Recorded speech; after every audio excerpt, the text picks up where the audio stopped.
Hi, my name is Rosie, and I laugh. Of course, I know that everyone laughs, but the difference is that you laugh when you want to, and I laugh when I'm very nervous or afraid of something.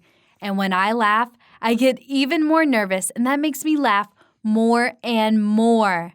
Mom said that this has started in my childhood. She did not pay attention to my symptoms right away because the seizures of laughter were not so massive. That made her think that I was just laughing because of a good mood or a specific sense of humor, so my laughter caused very little inconvenience. The seizures happened, but rarely, and this did not seem to be a problem to me. It was that way until high school began. The thing is that in high school, the controlled tests, exams, and subjects were much more difficult and complicated, so I started to get pretty nervous in high school. I could laugh while answering questions at the blackboard or sitting at my desk and solving a difficult problem. I could laugh unexpectedly just walking down the corridor and knowing that there would be a test that I was not ready for. As you can imagine, all this made me very unpopular among my classmates. It was hard for me to make friends. The girls did not want to talk to me because of my laughing. They thought that I was laughing at them, and I sometimes laughed in very inappropriate situations. It was particularly challenging to build relationships with guys, so each time they tried to come up and talk to me or make acquaintances, I began to laugh hysterically. I was very sad because of this, and most importantly, such situations made me feel even more nervous. As a result, my laughter would become even stronger, so I had to run away from every guy I liked, laughing out loud. Once, my class went on an excursion to the historical museum. We entered the hall where the military exhibit items were displayed and photos of soldiers from different terrible events of war were hung. I started to feel scared. I was thinking with horror that the events from the pictures could happen again, and then I laughed up the whole room.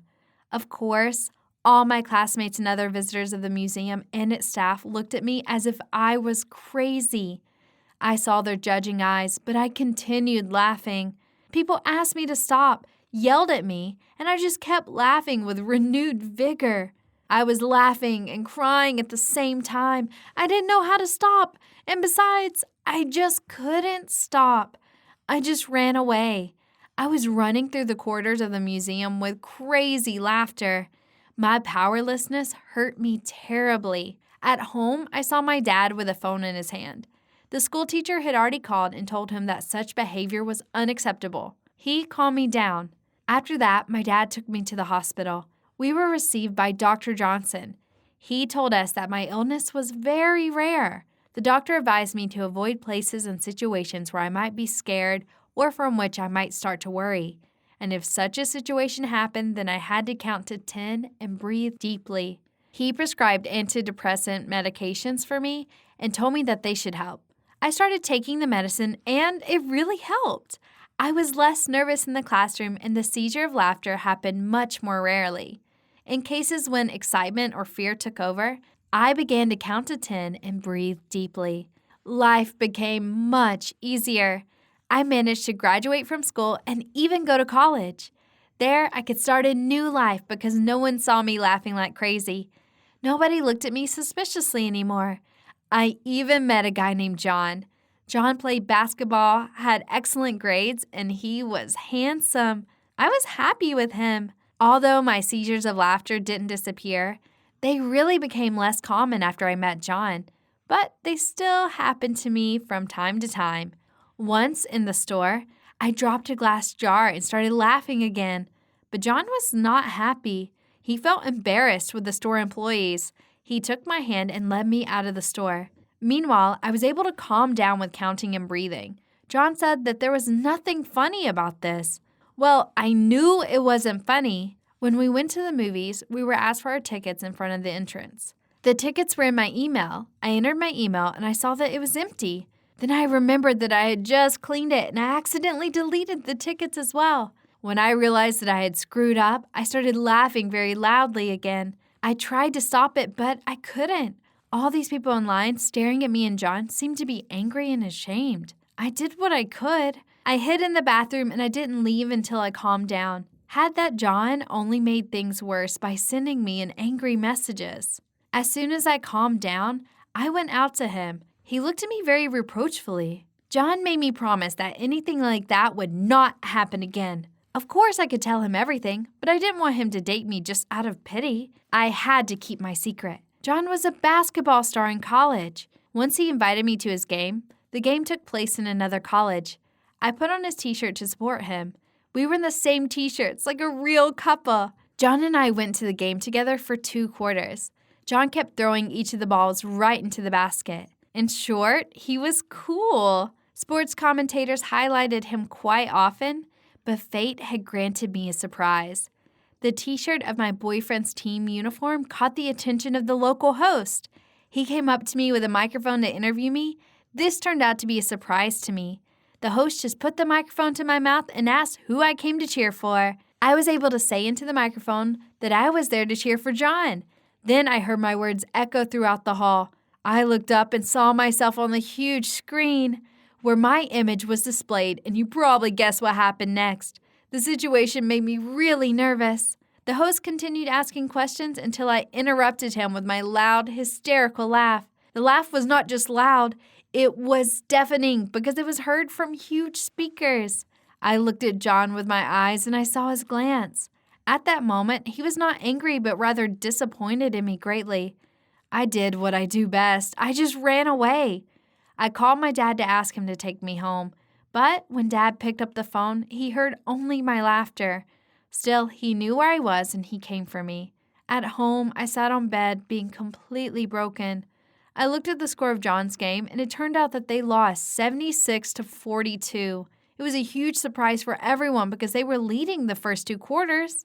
Apparently, John was very upset about my behavior. My phone rang. It was a message from John. I was scared to open it, and for good reason. John wrote that this game was very important to him, and I let him down. He was disappointed that I did not keep my promise, and in the end, he wrote that our relationship could no longer continue. He broke up with me. I read this message and laughed. My boyfriend just broke up with me, and I couldn't even cry like a normal person. I just laughed. After that, my seizures intensified again. No counting or breathing techniques helped anymore. I laughed on exams, laughed standing at the blackboard, laughed like crazy even when I got on the bus and realized I had forgotten my wallet. One day, I had an important history exam. Its results could influence my scholarship. I kept writing answers to the test until I got to a very difficult one. I couldn't remember the date. I felt my excitement bursting from the inside, and then I laughed. I began to laugh out loud. Everyone looked at me. The professor asked me to stop, but I couldn't. And then he asked me to leave the room. Of course, I didn't just leave. I ran away as quickly as possible. In the evening, I got a message from John. He asked for a meeting. I doubted for a long time whether it was worth it, but he was one of those who could really understand me. At the meeting, John said that he knew what was wrong with me. He saw me running down the corridor laughing and crying at the same time. After learning about the symptoms, he found out what secret I was hiding from him. John asked not to keep secrets from him anymore.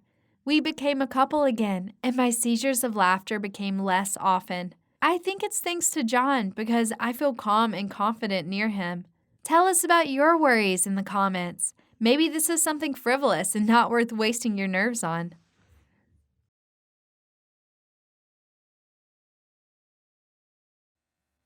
What is there to think about? Pick George. Money, popularity, cool car. You're gonna be a queen, my inner demon was telling me. No, no, no, no, no. George won't make you happy, my inner angel interjected. Look at Mickey, caring, sweet, kind, and penniless. Loser, the demon laughed. I suddenly noticed that the cab driver was looking back at me with fear. I was talking to myself. Hi, my name is Vicky, and I have a crush on 2 guys. One of them is rich, and the other one is very poor, and I urgently needed to make a choice. About girls like me, they say she is from another planet, and someone calls me a rebel because I don't care about other people's opinions. They call me a freak because I prefer books to TikTok. I never aspired to a relationship. If a guy suddenly fell for me, I tried to quickly reject him. But this summer, everything changed. On the first day of school, I accidentally stepped on the skirts of a classmate's long dress in the crowd. She twitched and the dress almost fell off. In a panic, I jumped back and ran into the geography teacher. His wig flew off, and everyone saw the baldness he had so carefully concealed. I couldn't stay on my feet and fell under the squeal of a classmate. The laughter of the children and the teacher screaming. And then there he was, a tan guy with a trim body. His clothes were badly worn, but it seemed to make him even cooler and kind of brutal. The guy picked me up and put me on my feet. "Hey, Vicky, you've gotten even prettier over the summer." "Mickey." I almost collapsed on the floor again. "It's Mickey. Loser Mickey? Mickey Mouse?" My classmate is from a poor family. He might have been a nice guy, but no one was friends with him. He was wildly shy, uptight, and wore some kind of rags. But now there was this incredibly hot macho man in front of me, and he had friends. Before I could get over the shock of meeting Mickey, another surprise awaited me. It started raining, and everyone rushed inside the school. There was a huge muddy puddle in front of the porch. Unfortunately, my parents made me wear a dress and shoes that day. The crowd wouldn't let me go around the puddle, and the guys in the back were pushing me forward, and then a pale, sophisticated guy in a suit came out of the crowd. He took off his jacket and threw it right in the puddle. He held out his hand to me, and I walked over his jacket. My shoes stayed clean, and I looked at my savior in awe, and then suddenly realized who it was. George! "Well, hello." The guy smiled, beaming. Lee George is the richest guy in school. His family has millions in bank accounts. And before that, he wouldn't have helped anyone for nothing. But now, he surprised me. Yes, these are the guys I fell in love with. It was impossible to resist them. When they made us run a cross-country race and I was already exhausted, Mickey came back, picked me up in his arms, and ran with me. Oh, yeah. I just melted in his strong arms. And then a limo pulled up at the finish line, and George was kind enough to give me a ride home. Before that, though, we stopped at the best restaurant in town. How gorgeous it was! I had only been in such a place in my dreams, and there were a lot of those situations. Mickey impressed me with his masculinity and simplicity, and George impressed me with his sophistication and richness. Mickey used to sing songs with his guitar, standing outside my window, and George would buy me tickets for the VIP box at superstar concerts. Mickey gave me wildflowers and a nice little thing he made with his own skillful hands, and George gave me a new iPhone, jewelry, and brand-name clothes, which for some reason I wasn't wearing. And then there was more. Mickey took me to his countryside house for the weekend. It was incredibly beautiful. And now I understood how Mickey had become so strong. He worked very hard on the farm. He was on his feet all day. He was always under the sun, and we used to walk under the night sky. Mickey used to beat local bullies off for me, and in a fight with them, of course, he would come out the winner. And then he would run from a flock of geese because Mickey was scared to death of them. It was only a week after our village adventure, and I was on the road again. This time, it was a small town in Spain. George and I went there on his private jet. I had an unforgettable weekend of glamour and pageantry. It wasn't the yacht and the villa that was the most precious thing to me. These were the pictures I was able to take. And that's how I fell in love with both Mickey and George. Yeah, shame and shame. But I wanted to keep being with both of them at the same time. But the guys let me know it was time to choose. They hinted by putting up a fight. George was afraid to fight with Mickey and put his guards up against him. But how do you choose between a good guy and a really good guy? They both told me they loved me. Mickey took me out to the lake to do it, decorated everything with flowers and candles, and George and I went up to the Statue of Liberty. There were planes flying through the night sky, and then it said, "I love you, Vixie." Okay, at that moment I couldn't think of such a small mistake.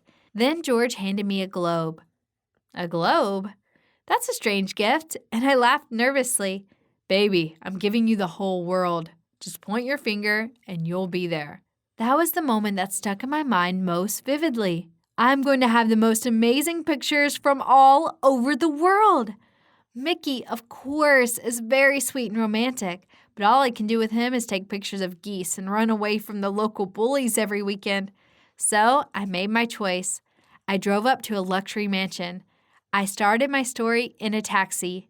Babe, what a surprise. Did something happen? George was obviously surprised. I came here to tell you. The words stuck in my throat. What if I'm making the wrong choice? Well, but it's too late to back out now. Just say it. I love you. I finally exhaled. Vixie, you made the right choice. He held me tight. I'm Vicky. Yeah, that's what I said. George shrugged and immediately started showering me with gifts. My life had really changed. I introduced my boyfriend to my parents, and they were thrilled because George didn't skimp on gifts for them either. He bought my dad a Mercedes, and he opened her own flower store for my mom. But it felt it was all for a reason. It was like a game between Mickey and George. At the same time, Mickey just ignored me. He wouldn't even say hello to me. What about our walks around the farm? The declarations of love and the geese? I couldn't believe Mickey would just give up on me like that. I was in so much pain, but it was nothing compared to the pain that lay ahead of me. George and I were sitting on the pier, and it was a romantic dinner. And then Mickey showed up, and my heart sank. For some reason, I wanted him to fight for me. What are you doing here, Mouse? George grinned. You know what? I've come to tell the truth, he said. Mickey stepped resolutely towards him. George hesitated for a moment, and then suddenly he pulled out a wad of money. Oh yeah, right. George grinned and tossed the money at Mickey's feet. You deserve it, even though it's low. I was shocked. I just forgot how to breathe. What's that supposed to mean? My voice sounded like a squeaky siren. It's simple, baby. Mickey sold you out, begging for money in exchange for leaving you alone. What a nightmare! I jumped up from the table and ran away. Mickey yelled something after me, but I didn't want to hear that donkey anymore. George comforted me as much as he could. He took me to the Alps and to the Maldives also. We made Mickey, the goats, and the school life a living hell. He was bullied by everybody but George, and I did most of it. And while Mickey was suffering, I was getting ready for my legal age. George had prepared a little gift in advance. He gave me an exclusive Tesla designed especially for me. Mickey repeatedly tried to talk to me, but George hired guards for me so the asshole wouldn't hurt me. But Mickey turned out to be a hard nut to crack. One day, when we were walking to the school parking lot, a flock of rabid geese attacked the guards. The security guards weren't prepared for that. They darted away. That's when I saw Mickey standing next to a big pickup truck. He was the one who brought the geese. Vicky, we've got to talk. He's cheating on you. Why didn't you buy yourself a new car? I grimaced as I looked at the pickup. Not enough money. Well, take it and get out of here. I threw a lot of money in his face and then got in the Tesla and drove away. As soon as the geese scattered, my guards got Mickey's. Baby, that was expected. The guy's been poor all his life. George shrugged when I told him what happened. How could he do it? Money's more important than me? But not for me, Vixie. George kissed my hand. I'm Vicky. Yes, I know. George seemed to be right. After getting the money, Mickey disappeared again, and then I learned something. Mickey's parents' farm was booming, and Mickey himself started to get his clothes back, and he even fixed his truck. I was so disgusted and hurt. It must have been done with George's money. But I got my revenge. Imagine a bulldozer accidentally running over Mickey's pickup truck about 10 times, flattening it to the ground. I mean, it happened. When I turned 18, George took me somewhere in a luxury convertible. It was kind of a big surprise. Naturally, security didn't come with us, and that was a mistake. We were cut off by some rusty minibus. Mickey got out of it. We need to talk, he said sternly. Isn't that too much money you're asking for? George grinned and tossed the guy a couple of packets. Vicky, he's cheating on you. He wants to take advantage of you. What are you talking about? I'll tell her. Go ahead. Nobody's going to believe your nonsense anyway. George waved his hand. Mickey claimed that George was playing a very ugly game with me. It all started 3 years ago. That was the first time I blew George off, and he remembered it, and he's not used to rejection. Plus, his friends laughed at him. Then George and I swore that I would be his girlfriend, and I would do whatever he wanted. Mickey tried to warn me, but when George threw money at him, he got confused. He wasn't ready for a setup like that. I wanted to warn you, but the guards wouldn't let me come near you. You expect me to believe that? I looked at George and wondered if his cocky smile indicated that Mickey was right. And then I started to remember. That's right. I didn't care enough to notice his advances. Come on, Vixie, do you really believe him? I'm Vicky. What difference does it make? Why are you so stubborn? I'm tired of chasing after you. I've got a girlfriend and I'm wasting my time on you. You can be with that loser. George shouted angrily and left. I, of course, cried tears of resentment. Mickey immediately began to reassure me, and in time we were able to communicate. But a relationship was still out of the question. So, you guys, don't lose your head over money and look at the people around you. Do you think I can count on a relationship with Mickey? Write your thoughts in the comments, share the video with your friends, and subscribe to the channel.